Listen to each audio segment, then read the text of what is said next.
Hi, submarine friends. Well, today was pretty productive.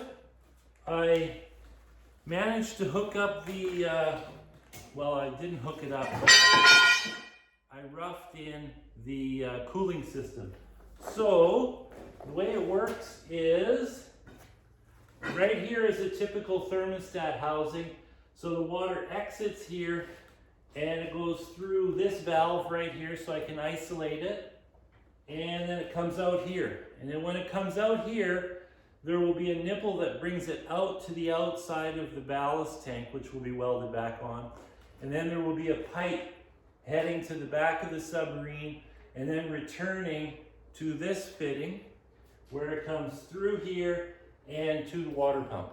Pretty simple. And then the expansion tank for the coolant is going to be above this because the submarine hull is up about here. So there's space here for the coolant tank because it has to be at the highest. It has to be at the highest point. And I've allowed a fitting, there's a T here so that I can run a line out and up through this part of the hull. Pretty straightforward. Another thing that I had to do, I'm such a bonehead. When I had my test pool excavated and testing the submarine, I was bringing all the steel plates and stuff that I had to make the submarine heavy enough to submerge.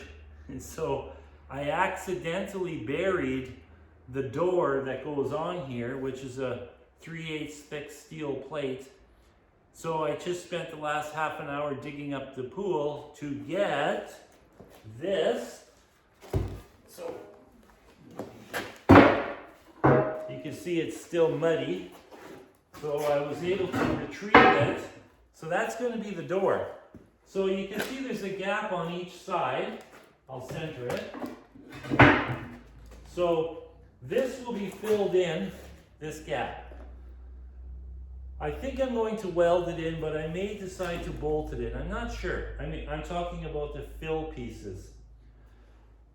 I think welding it in is better because the vibration, if it's bolted, it'll go through. If it's welded, it's very solid, and I think the vibrations won't go through. Anyways, I have to do a little research on that. So then I'll cut this plate to the outside diameter of this tube, and then the exhaust comes out right about here. So what I'm going to do is I'm going to weld a plate inside that this door closes up against. So the door will actually have a notch right here to clear the exhaust. Pretty straightforward.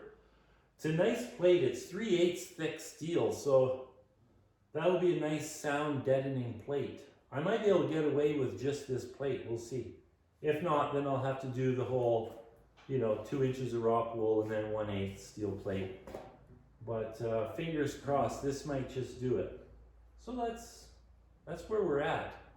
Now, tomorrow I'm going to start cutting this, but I'm scared I'm going to run out of oxygen.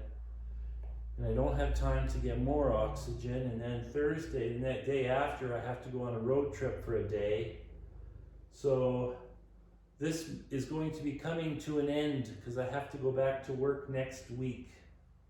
So that's a pity, but whatever.